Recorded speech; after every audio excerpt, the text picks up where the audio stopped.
In this video, we're going to talk about simple gas laws, or the laws that tell us how pressure, volume, temperature, and the amount of moles of a gas all relate to each other.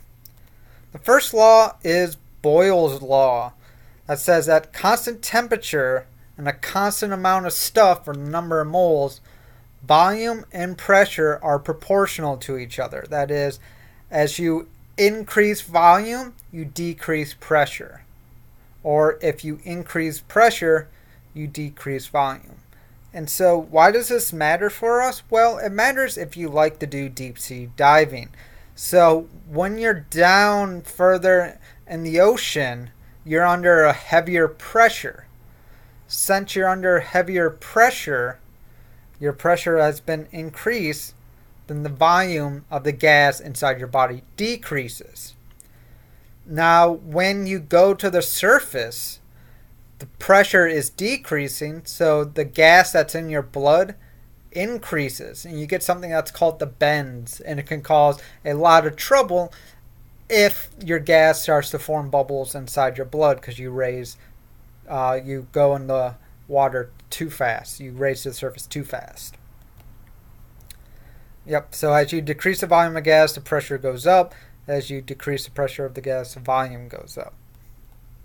So the relationship for this, if we're talking about one gas at same temperature and same number of moles, whatever pressure under condition 1 multiplied by the volume at condition 1 equal to pressure at condition 2 multiplied by the volume of condition 2. So this will tell you how, if you change pressure or if you change volume, how the pressure and volume will change.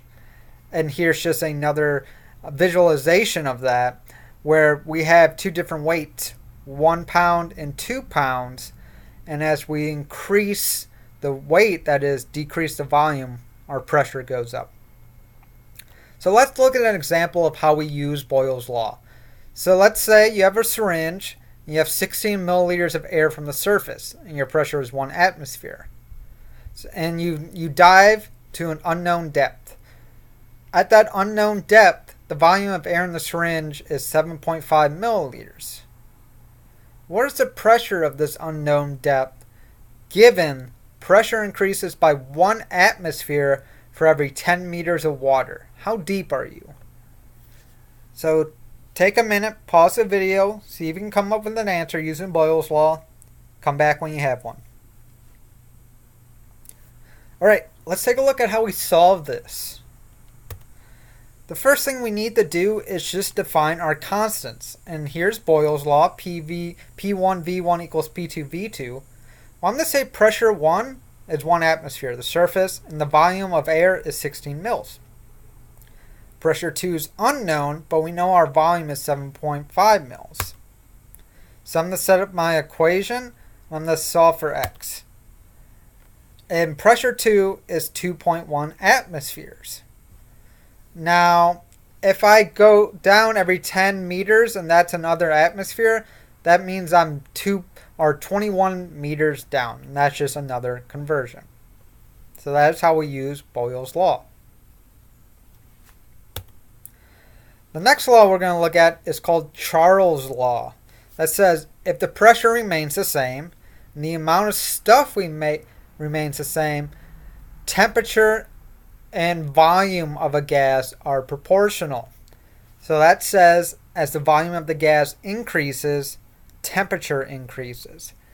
As the temperature of the gas decreases, the volume decreases. And that's basically why a hot air balloon works, because you're putting hot air inside of a balloon and you're increasing the volume of gas, which decreases density. And we're going to talk about that in a future video.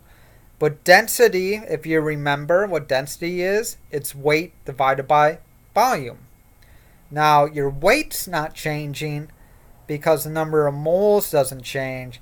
Your volume's increasing with temperature, so you're becoming less dense and you rise. And that's what this comic's getting to as well, where heat rises. Now, for Charles' law, our equation is V1 divided by T1 equals V2 divided by T2. Okay? So again, let's see if we can use Charles' law. So we have gas in the cylinder with a movable piston. Initially, our volume is 88.2 milliliters. Let's say we heat that gas from 35 degrees centigrade to 115 degrees centigrade, which should be our final volume. See if you can solve this using Charles' law. Pause the video, come back when you have an answer. Alright, so let's take a look at how we solve this. First, we have to define our variables like always. So V1 divided by T1 equals V2 divided by T2, though that is Charles' law. I'm going to say T1 is 35 degrees centigrade. You could convert this to Kelvin. You will get the same answer. I'm going to say V1 is 88.2 milliliters. T2 is 115 degrees centigrade, but I don't know what V2 is. That's our unknown. So I'm going to set up my equation, plug in my variables, and I get this equation. Multiply each side by 155 to get x alone, and I find out that x is 391 milliliters at this temperature. And I do want to note that this piston has to be movable because remember in Boyle's law, pressure and volume are related. So if we didn't change the volume, then the pressure would have changed. The last law we're going to take a look at is Avogadro's law. That says if our temperature and pressure are the same, then volume and the amount of moles are directly proportional, which makes sense. If you have more moles of gas, then you have a bigger volume. If you have less moles in gas, you have a lower volume. And that's what this graph is showing. So volume of the gas increased, then the number of moles of gas must have increased. While if you take away gas molecules, the volume of the gas will decrease. Think about this in a balloon. When you blow into a balloon, the atmosphere pressure around that balloon never changes because it's the atmosphere. But you're putting more moles of air into that balloon, so it expands. When you have that balloon, you release air, it deflates. And the equation for Avogadro's law is V1 divided by N1. N here is moles. So volume 1 divided by moles 1 equals V2 divided by N2. Again, let's do another example problem, see if you get Avogadro's law. So we have a chemical reaction, and it's in a cylinder with a movable piston, so we can keep pressure constant. And this reaction produces 0.621 moles of a gas product. And sorry for all the sirens. So if the cylinder contained 0.120 moles of gas before the reaction, and it had an initial volume of 2.18 liters, what is the volume after the reaction?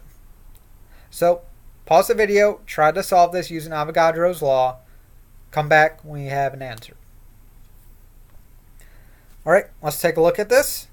So the first thing, like the other two laws, we're going to define our variables. So V1, I'm going to say is 2.18. Number of moles in V1 is 0.120. V2, we don't know.